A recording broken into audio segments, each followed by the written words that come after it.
Hallelujah. मैं परमेश्वर पिता का धन्यवाद करती हूँ कि प्रभु अनुग्रह किए और अवसर को दिए हैं। और जैसे कि हम यहाँ देखते हैं भजन इस अध्याय में यहाँ शिक्षक क्या लिखा हुआ है, छुटकारे की प्रार्थना। राजा दाऊद उस विपत्ति में पड़ा था जो शाऊल राजा से भाग रहा था, जब वो गुफा में छिप गया था, उस समय वो छुटकारे की प्रार्थना करता है। और वो कैसी प्रार्थना करता है, परमेश्वर मुझ पर अनुग्रह कर और मुझे बचा दे। वो बार बार ये शब्द दोहराता है, मुझ पर अनुग्रह कर, मुझ पर अनुग्रह कर। अगर परमेश्वर का अनुग्रह हमारे जीवन पर से उठ जाए तो शायद हम बहुत सारी परेशानियों का हमें सामना करना पड़ेगा। आज जो हम इस भवन में आ पा रहे हैं और हम सब परिजन में स्वस्थ हैं, जीवित हैं, सबसे बड़ी महाकरुणा है, उस परमेश्वर का अनुग्रह है कि आज हम जीवित हैं। हालेलुया। और जैसे कि ये जो दाऊद है वो अपनी जब वो कठिन परिस्थितियों में जब पड़ा है तो परमेश्वर को याद करता है कि और कहता है, और जब तक ये विपत्तियां निकल ना जाए तब तक मैं तेरे पंखों तले शरण ले रहूंगा। तो हमें हमेशा हर पल हर समय हमें परमेश्वर के सम्मुख में रहना है, उसकी उपस्थिति में बने रहना है। चाहे हमारे जीवन में हर एक चीजें अच्छी चलती हो या फिर हमें तकलीफों के साथ हमें गुजरना पड़ता है, लेकिन हमें हर वक्त परमेश्वर के समीप रहना है। कई बार ऐसा होता है कि विपत्ति जब आती है तो हम हे प्रभु कहकर इसके समीप आते हैं, लेकिन जब हमारे जीवन में अच्छाइयां रहती है, कोई तकलीफ नहीं रहता है, तो हमारा कई बार प्रार्थना का जो जीवन है, जो संगति है, वो कई बार क्या होता है, कम होने लगता है। तो हमारे जीवन में ऐसा नहीं होना है, हर पल हमें परमेश्वर के सम्मुख में बने रहना है, परमेश्वर की महिमा करना है, उसकी तारीफ करना है, क्योंकि वो राजाओं के राजा है, वो इतना सर्वशक्तिमान है। उसके आगे संसार में हम देखें तो बाकी चीजें कुछ भी नहीं है। हम जानते हैं कि वो बहुत ही महान परमेश्वर है। जब हम पुकारते हैं तो हमारी प्रार्थनाओं को सुनता है। कई बार होता है कि हम सबसे ज्यादा परमेश्वर की स्तुति ना करने के बजाय हम क्या करते हैं, मुंह से ज्यादातर शैतान का नाम लेते रहते हैं। जितना हम परमेश्वर की महिमा नहीं करते उतना हम व्यर्थ बातों को हम दोहराते रहते हैं। तो हमें ये सब चीजों को छोड़कर हमें जितना हो सके हमें परमेश्वर की महिमा करना है। जब हम एक दूसरे से मिलते हैं तो हमें परमेश्वर की महिमा करना है, हमारी बातों के द्वारा परमेश्वर की महिमा होनी चाहिए, उनकी हमें परमेश्वर के वचनों की चर्चा करना चाहिए, एक दूसरे के साथ में परमेश्वर का वचन शेयर करना चाहिए। तो अगर हम परमेश्वर के वचन की दिन भर चर्चा करेंगे तो हमारे पास तो वक्त ही नहीं कि हम शैतान का गुणगान करें। तो हमें हर समय परमेश्वर की महिमा करनी है अपनी जुबान से, अपने होठों के द्वारा। हालेलुया। क्योंकि हमारा सबसे बड़ा शत्रु कौन है? शैतान है। शैतान केवल है क्या? हमारा सबसे बड़ा शत्रु और भी चीजें हैं, दुख है, क्रोध है, गुस्सा है, ये सब भी तो हमारा शत्रु है। आलस्य सबसे बड़ा शत्रु तो वही है। प्रार्थना करने के लिए रोकता है हमें, सुबह उठने के लिए हमें रोकता है कि हम बिस्तर से उठना चाहते हैं, वैसे ही नींद इतना गहरी नींद में रहते हैं कि हम उस समय भूल जाते हैं कि हमें प्रार्थना करनी है। सबसे बड़ा आलस्य है। तो हमें अपने आलस्य से, अपने क्रोध से, कई बार ऐसा क्रोध हमारे अंदर रहता है कि क्रोध में हम सामने वाले को क्या बोल रहे हैं हमें साथ समझ में ही नहीं आता है। जो हमारे मुख में आता है हम वही शब्द निकालते जाते हैं। तो हमें अपने ऊपर कंट्रोल करना है। वो कंट्रोल कहाँ से आएगा? वो प्रभु ही हमारे अंदर, हमारे मुख में वो कंट्रोल करते हैं। हमें प्रार्थना करना है, प्रभु मुझे क्रोध से छुटकारा दे, प्रभु मुझे आलस्यपन से छुटकारा दे। हमें छुटकारे की प्रार्थना करना है अपने जीवन के लिए। या हर समय हमारे जीवन में रहता है कि कोई हमारे पीछे पड़ा है और हम भाग रहे हैं, लेकिन हमारे जीवन में अलग अलग तरीके से शत्रु काम करता है। बहुत सारे हमारे जीवन में शत्रु, कई बार ऐसे होता है बीमारी का शत्रु, ये बीमारी हमें ऐसे घेरे रहता है कि हम परेशान रहते हैं बीमारियों से, लेकिन उनसे भी छुटकारा देने वाला कौन है? हमारा परमेश्वर। वो जीवित है, वो हमें छुटकारा देता है। हमें विश्वास के साथ छुटकारे की प्रार्थना करना है। और हम आगे पद में देखते हैं, मैं परमप्रधान परमेश्वर को पुकारूंगा, परमेश्वर को जो मेरे लिए सब कुछ सिद्ध करता है। हालेलुया। वो इतना महान परमेश्वर है जो सब कुछ हमारे लिए क्या करता है? सिद्ध करता है। हमें इन बातों को जानना है कि मेरा परमेश्वर ये काम कर सकते हैं, क्योंकि दूसरे पद और तीसरे पद में हम उस विश्वास को देते हैं कि राजा दाऊद वो विश्वास की प्रार्थना करता है। वो अपने छुटकारे के लिए प्रार्थना तो कर रहा है, लेकिन इस अध्याय में उनका विश्वास दिखता है। वो कहता है कि परमेश्वर को जो मेरे लिए सब कुछ सिद्ध कर सकता है। तो हमारे जीवन में भी एक विश्वास की प्रार्थना होना है कि प्रभु मेरे लिए करेंगे। यदि हम बीमार है तो विश्वास से बोलना है कि मैं चंगी होऊंगा यीशु के नाम से। हमारा विश्वास होना है, क्योंकि यदि हमारे अंदर विश्वास नहीं रहेगा और सामने वाला हमारे लिए बहुत प्रार्थना कर रहे हैं तो क्या वो जो बीमार है वो चंगा होगा? क्या वो नहीं हो पाएगा, क्योंकि उनके अंदर विश्वास नहीं है। तो विश्वास की प्रार्थना, वचन में भी लिखा हुआ है ना, विश्वास की प्रार्थना के द्वारा रोगी बच जाएगा। तो हमें विश्वास की प्रार्थना करना है। और हम तीसरे पद में देखते हैं कि परमेश्वर स्वर्ग से भेजकर मुझे बचा लेगा जब मेरा निगलने वाला निंदा कर रहा है। जब कोई हमारी निंदा करता है उस वक्त हमारे जीवन में क्या होता है, अगर कोई पीठ पीछे हमारी निंदा करे तो शायद उतना फर्क नहीं पड़ता है, लेकिन अगर वो हमारी कानों में सुनाई दे तो हमें बहुत बुरा लगता है। और उस समय परमेश्वर को नहीं देखते हैं जो हमारी निंदा कर रहा है, जो बुराई कर रहा है, उसके बारे में हम सोचते हैं और शायद अपने मुंह से भी और कुछ बोल देते हैं।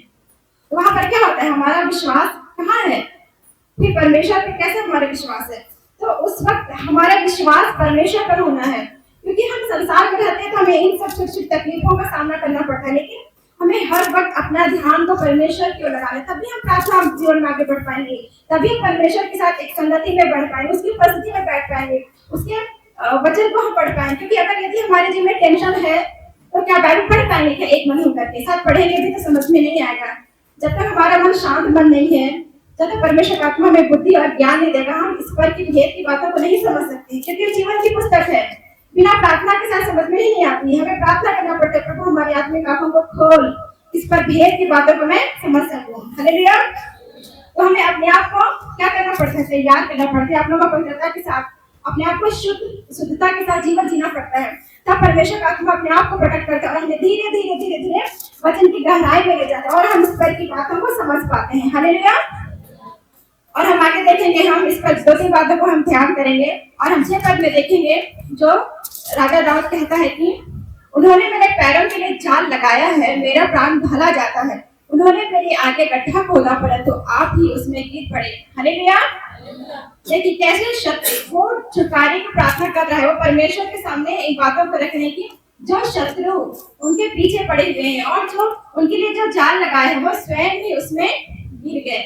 ऐसे हमारे भी जीवन में होता है, कई बार दूसरों के लिए जाल बिछाते हैं, हम दूसरों के लिए गड्ढा खोदते हैं, हम दूसरों के विषय में हम कई बार बुराई करेंगे, हम उल्टी सीधी बातें बोलेंगे। तो कई बार ऐसा होता है कि हम बोल रहे हैं दूसरों को, लेकिन वो कई बार हमारे ही जीवन में स्वयं आ पड़ता है, क्योंकि हम नहीं जानते हैं, क्या पता हम जिसके विषय में हम बोल रहे हैं बहुत ज्यादा प्रार्थना करने वाले हैं, हमें नहीं पता कि जिसके विषय में हम भाई बहन के विषय बोल रहे हैं वो बहुत ही परमेश्वर की उपस्थिति में रहते हो। क्या पता आप बोल रहे हैं और उनको परमेश्वर का आत्मा उनसे बातें कर रहा है कि आप उनके विषय में बात कर रहे हैं, उनको पहले ही पता चल गया हो, हम नहीं जान पा रहे हैं, लेकिन प्रार्थना करने वालों के लिए पता होगा। तो हमें बहुत ही सतर्क रहना, हमें कभी भी किसी के विषय में हमें बुराई नहीं करना है, ना ही हमें किसी के लिए गड्ढा खोदना है, क्योंकि वचन में लिखा है जो गड्ढा हम दूसरों के लिए खोदेंगे उसमें दूसरा नहीं गिरेगा, परंतु क्या होगा, हम खुद ही उस गड्ढे में गिर जाएंगे।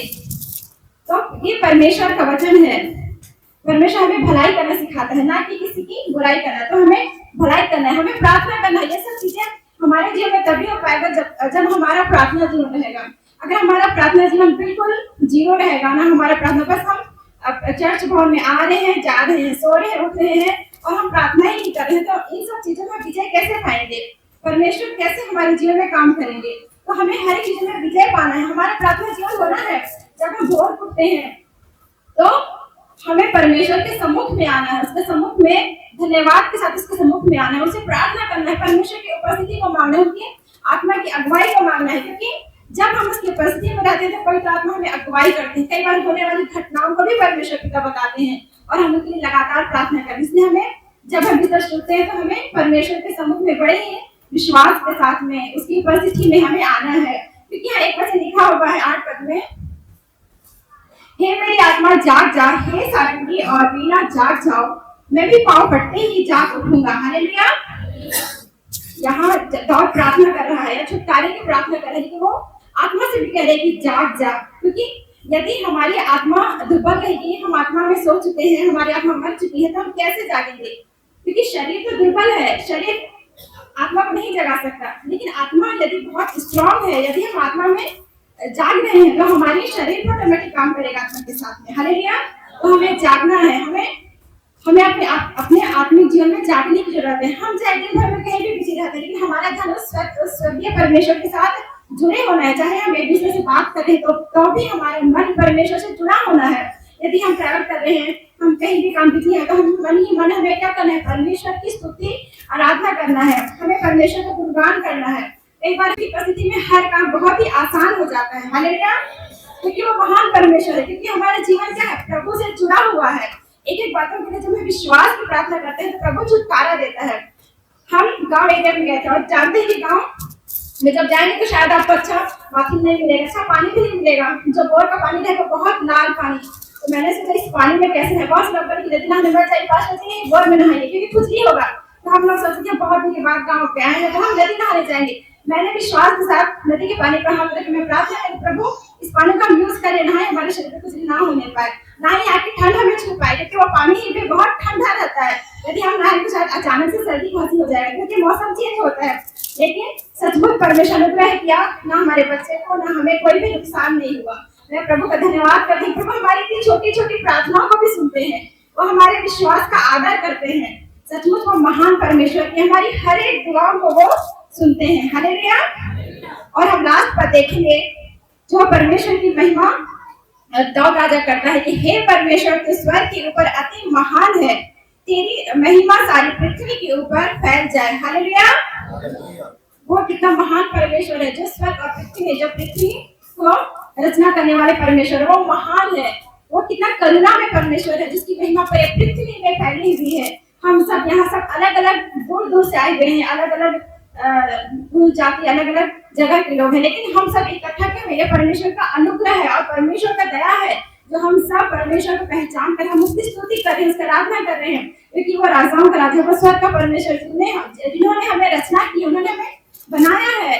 इसलिए हम परमेश्वर की आराधना करने के लिए हम यहाँ उपस्थित हैं। तो जैसे कि हम दो तीन बातों को हमें सीखे उनको हमें अपने जीवन में लेकर चलना है। परमेश्वर का अनुग्रह हमारे साथ है, और क्योंकि जब अनुग्रह उठा लिया जाएगा तो शायद बहुत मुश्किल है उस समय कि हम आत्मा में समझ जाए कि हम सब कुछ हमारे जीवन अच्छा हो। तो जब परमेश्वर का अनुग्रह है तो हमें उनको इस्तेमाल करना है, प्रार्थना का जीवन उसको बढ़ाना है। हमें जॉब वाले हैं उनको शायद दिन में टाइम न मिले, लेकिन जब घर में रहते हैं तो दिन में समय निकाल के हमें परमेश्वर की उपस्थिति में बैठना है, क्योंकि जब तक हम व्यक्तिगत प्रार्थना नहीं बैठेंगे हमारा आत्मिक जीवन में उन्नति नहीं होगा।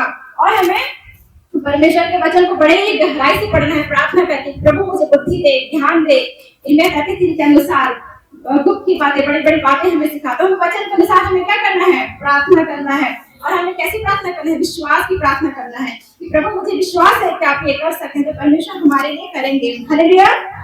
और हमें परमेश्वर की पवित्रता के साथ हमें जीवन जीना है, हमें एक दूसरे के साथ क्या करना है, भलाई करना है, और हमें हमेशा हर समय हमें परमेश्वर की महिमा करना है क्योंकि वो महान परमेश्वर है। हालेलुया। ये छोटी सी वचन के द्वारा प्रभु आप सभी को आशीष दे। हम 2 मिनट आंखों को बंद करें और हम प्रार्थना करें।